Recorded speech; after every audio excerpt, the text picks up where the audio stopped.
2021 жыл Қазақстанда экология жылы деп жариялануы мүмкін.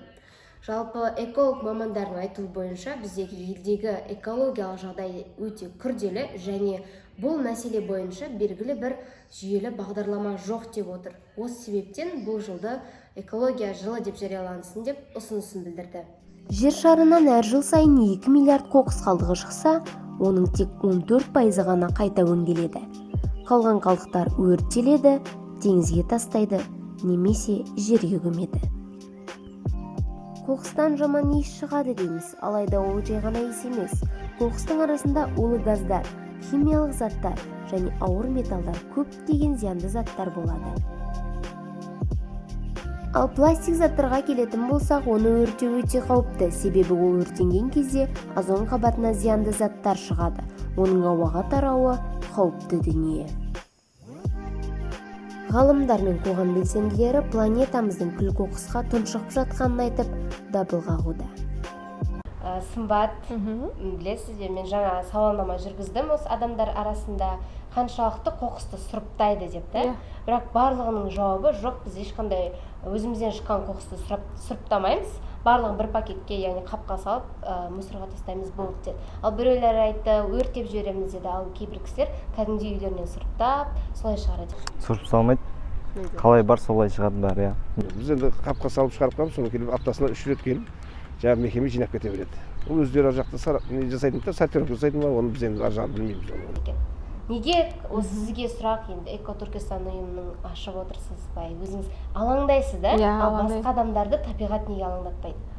Өте жақсы сұрақ. Біріншіден, мені алаңдататын себебі, менің өзім әкем агроном. Ол кішкентай кезімізден бізді табиғатты сүйіңдер, табиғат ана бізге тоқтамай, бізге тамақты да береді. Өмірдің барлығы табиғат тәрбие. Кішкентай кезіміздегі тәрбие ол әкеден келген. Сосын мен өзім Америка құрама штаттарында оқыған кейін, онда білесіздер, осы қайта өңдеу деген осы тақырып өте қатты дамыған. Сол үшін біз университетте бірінші курстан бастап жаңа қағаздарды бөлек, тамақты бөлек, пластик болсын, нен болсын барлығын сұрыптап шығаратын едік. 5-6 қап болып. Одан кейін мен оқуды бітіргенге Қазақстанға келдім. Ананы көріп, жаңа адамдардың, біздің адамдардың барлығы көбісі бір пакетке салып та шығарады. Жаным ашыды, ішім ашыды. Сосын бірақ мен өзім тырыстым, бірақ қолымнан қатты келмеді. Пластик көп қолданбауға тырысамын, әлбетте, тамақты көп ысырап жасамауға тырысамын.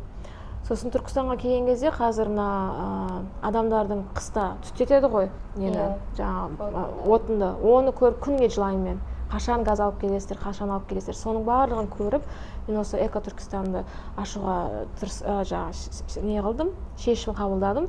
Және де қазіргі таңда мен макулатура дейміз ғой, қағаздарды жинап, сол қайта өңдейік, адамдарға шамалы үйретіп, адамдарға жалқауланбаңыздар, алып келіңіздер, көп ақша бермесек те, еш болмаса сіздер қоршаған ортаны ластамайсыздар деп үйретіп жатырмын. Өзіме келсек, мен көп пластик қолданбаймын, тамақтың барлығын мен өзім қазір көп тамақ жемеймін да үйде, шынымды айтсам. Және де ең немесі, мен ойымша, даже су бар ғой, күнде мен суды кәдімгі неме қоям, таймер қойғам. 5 минуттен артық душқа түспеймін. Тез шомыламын да шығамын. Себебі мен қатты жаным ашиды. Адам өзінен бастау керек. Әлбетте, иә.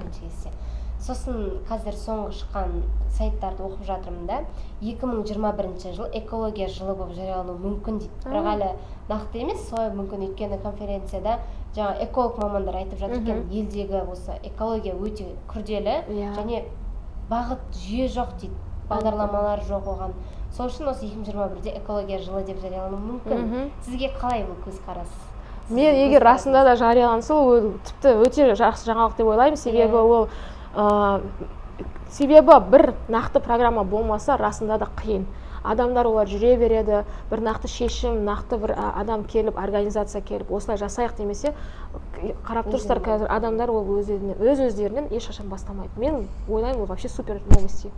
иә соңғы шыққан жаңалықтарға сүйене отырып сосын мен де ойладым мүмкін бұл сол жаңалықты естігеннен кейін мүмкін экотуркестан ашылды ма жоқ мен бұл экотуркестан эко негізі мен Мичиган Америкада оқып жүрген кезімде ондай менде программа жоқ еді, бірақ әрдайым үлес қосатын едім.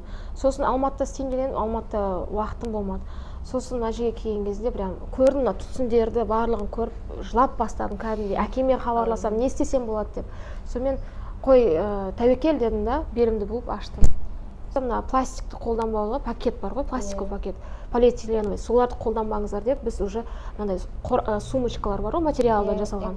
Эко сумочкаларды шығарып жатырмыз. Айта алмаймын мен 100% пластиковый, полиэтиленовый пакет қолданбаймын деп. Неге? Себебі ол барлық жерде біз күнделікті қайда барсақ та ол бізді қоршап тұр.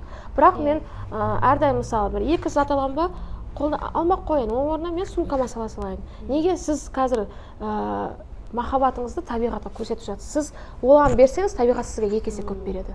Сондай. Менің ойымша оны қазір школьниктерден бастау керек. Осы мектеп оқушыларына, сөйтіп олар ата-анасын айтады. Ол бәрі не ғой? Цеп қой бізде, бір-бірімен байланысқан. Бірақ енді оны бірден болмайды, біліп тұрмын. Шамалы уақыт алады, бірақ әрекет болу керек.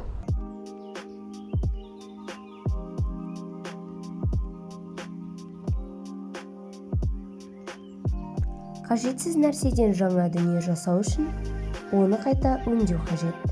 Себебі біз қоқысқа лақтыратын заттардың жартысынан жаңа дүние жасауға болады. Мысалы, алюминий, оны үнемі қайта өңдеу жаңа дүниелер жасап шығарады. Оның көптігі сонша, тізіп шығудың өзі оңай емес. Шыны да қайта өңдеуге болатын заттардың бірі. Оны үнемі жаңадан қолдануға болады. Қағаз да бірегей материал. Оны қайта өңдеу қоршаған ортаға зиян тигізбейді.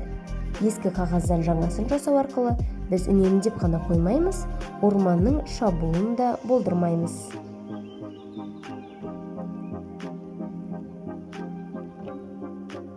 Пластик ең көп таралған материал болғанымен ғаламшарымызға көп залал тигізеді. Оны міндетті түрде қайта өңдеп, жайдан жай лақтыра салуға болмайды.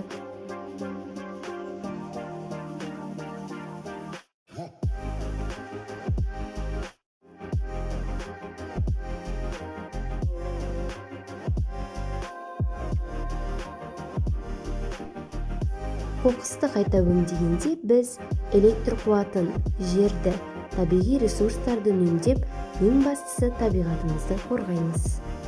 Мен әрқайсысын бөлек-бөлек шығарамын. Мысалға, кухня ас бөлменікі бөлек болады, әжетхананікі бөлек болады, әр бөлмемдікі бөлек болады. Яғни Бөлек-бөлек сұрыпты шығарамын. Қағаз болады ғой, макулатура деген бар да? Макулатура ол бөлек. Иә, сіз соны апарасыз ба мысалы қағаздарды қайта өңдеуге? Қайта өңдеуге апармаймын мен. Керек, мен өзім жеке пікірім, бізде бұл сала, яғни қала тұрғындары ішінде қатты дамымаған деп ойлаймын. Соның ішінде мысалы өзімде ондай қатты сұрыптап шығармаймын. Көбінесе бізде осы апта сайын алып кетеді, біз сыртқа шығарып қоямыз, ал қалғанын өкінішке орай жағуға немесе қоқысқа тастауға тура келеді. Қағаздарды қайта өңдеуге жібересіз бе? Жібермейді ешқайсысы. Ештеңе Қайта жібермейді. пайдаланбайсыздар. Қайта пайдаланбаймыз. Жалпы бұнымен мен не айтқым келді? Я қазір мен осы документальный деректі фильм түсіретін кезде ойладым, қазір трендтегі тақырыптар түсірейін ба деп, яғни вакцина, феминизм, басқа да тақырыптар. Алайда экология мәселесі бұл бір трендте болатын тақырып емес, трендте жүретін нәрсе емес, бұл жай ғана, қалай айтсам болады, үнемі шешілмейтін бір үлкен проблема болып тұр да. Мен оны қалай шешуге тырысамын, және мен бұл мәселені қалай көремін, осыны жеткізгім келді. Осылайша сол. Бірақ сіздерге айтарым, ұйымдарға қосылыңыздар, барынша мақұл қалаңызды мемлекетіңіз емес, алдымен үйіңізден бастаңыз дегім келеді.